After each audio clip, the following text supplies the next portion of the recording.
Thank you, Rando.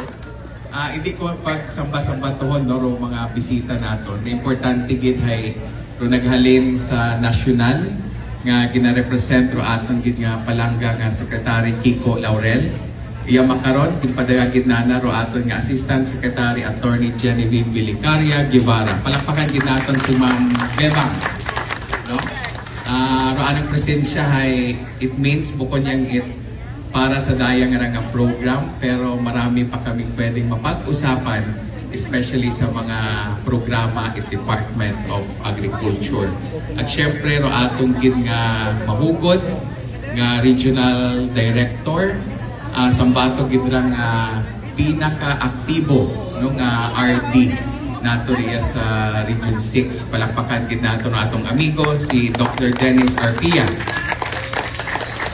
Naghalin man sa FTI, no, daya hay partner, daya nga programa nga P20. Kung waro FTI, hay hindi man matabo, no, daya nga programa. Palakpakan naton si Carlos Ke, no, Executive Assistant for the President of FTI. Agro aton man nga Acting Regional Manager si Miss Heriel Humagbas. At sa tanan-tanan naton, no, nga mga bisita, mga partners naton nga NGOs, agro aton gid nga pinalangga nung pumuyo nga iya makaron nga kabenepisyo itay nga programa at sa media partners naton again may ayat gid nga agahon sa tanan. Daya nga nung programa nga P20 nga bigas ay finally nag-abot yun iya sa aton nga probinsya Tacloban. Second to the last kita nga probinsya nga nakapag-implementar kara. So ibig sabihin sa Antique, Guimaras, Iloilo ay nakaumpisaon sanda no daya nga programa nga makabaligya no 20 pesos nga bugas para sa aton nga pumuyo. So sa daya nga programa tanan-tanan ra ay nag-agigid sa proseso. Nagpasakitan supplemental budget no sa Sangguniang Palalawigan para sa aton nga counterpart para mapatigayon no daya nga programa.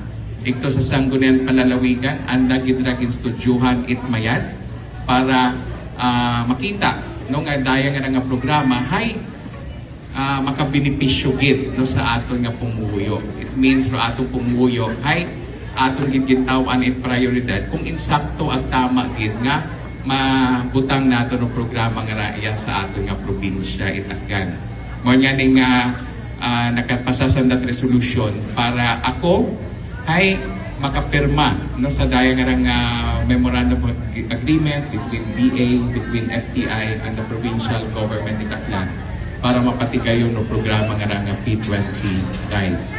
Agro pinakamanami kara. Pasensya na po asa ka medyo nagbibisaya po ako, nag-Aklanon.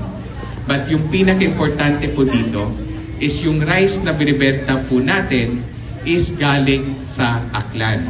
Yung NFA binili nila sa mga Aklanon farmers natin. Then yung pag-mill nitong mga bigas is dito rin ginawa sa Aklan Grain Center sa Barangay Naloob.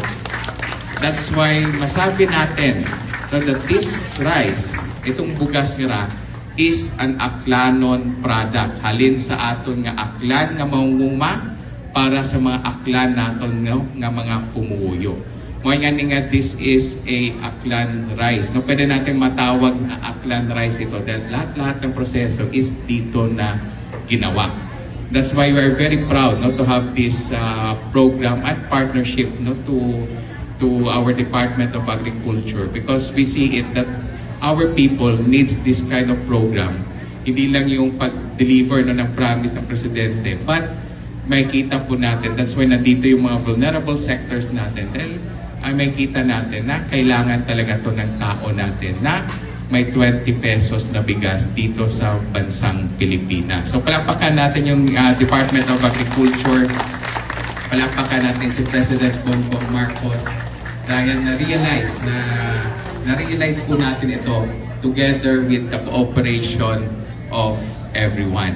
Agharagid no sambato nato nung agin tawan it prioridad ro aton nga mga senior citizens, ro aton nga mga PWDs, single parents.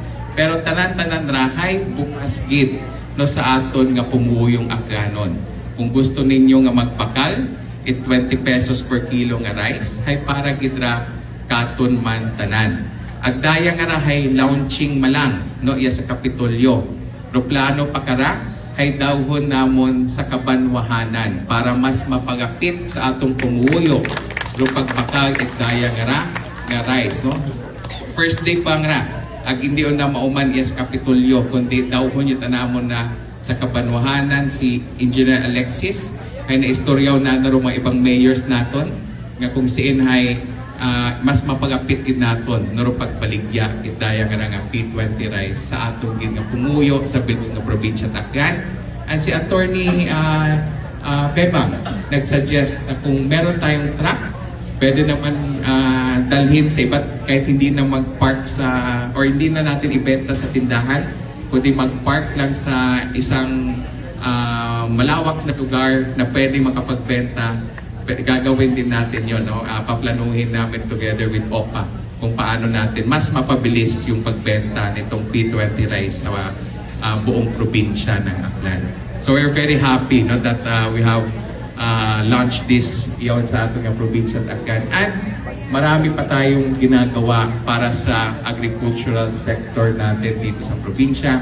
Kanina sinabi ni RD na sa high-valued crops natin dito, tayo yung first sa bilog nga Region 6 nga maka-groundbreaking, maka-umpisa sa bigay ng KOICA, ng smart greenhouses. So dito sa Nalook, sa Agri-Aqua Demonstration Farm, we will have the groundbreaking this December 11 together with the KOICA country director. So by next year once nga matapos na ay pwede kita no nga may high makabaligya, makapamakaw man ro at atong pumuyo it high valued vegetables, high valued crops no nga produkto it aton nga probinsya it Aklan. So duyon no ra aton nga ginahuguran no nga makipag-angot sa especially sa Department of Agriculture kay Secretary Kiko. Very active with si Secretary Kiko no nga magbulig iya sa aton nga probinsya Aklan. Ginambang mga ni RD kaina no nga maabo pag-abuton nga project sa programs iya sa aton nga probinsya. And we're very happy no that our good secretary is very active no nga makabulig iya sa aton nga probinsya Aklan. Kung magkita karon kami sa mga Manila ay natandaan gid na ako karon no nga kung ano ro amon no nga naistoryahan. Tapos lagi niyang ni-remind si RD sa mga napag-usapan namin. So that's why kailangan din mabilis kami kumilos dahil mabilis kumilos yung secretary natin ng agriculture. So again, palakpakan natin si Secretary Laurel, no? And hopefully soon ay makabisita gid imaw no ya sa aton nga probinsya Aklan. Busy gid mo makarano, busy gid imaw. But hopefully soon ay makabisita gid imaw iya para imaw man mismo makasugid net aton nga mga ginaobra no, together with Department of Agriculture. So again, thank you no sa aton nga mga partners, sa aton gid nga mga pumuyo dayaw no ro aton nga ginaobra no para sa aton nga probinsya. Importante gid no ro P20 rice. Makita man naton ginpatug-on ko si Alexis. Dapat may sample gid makon kung ano ro ma-expectar it aton nga tawo.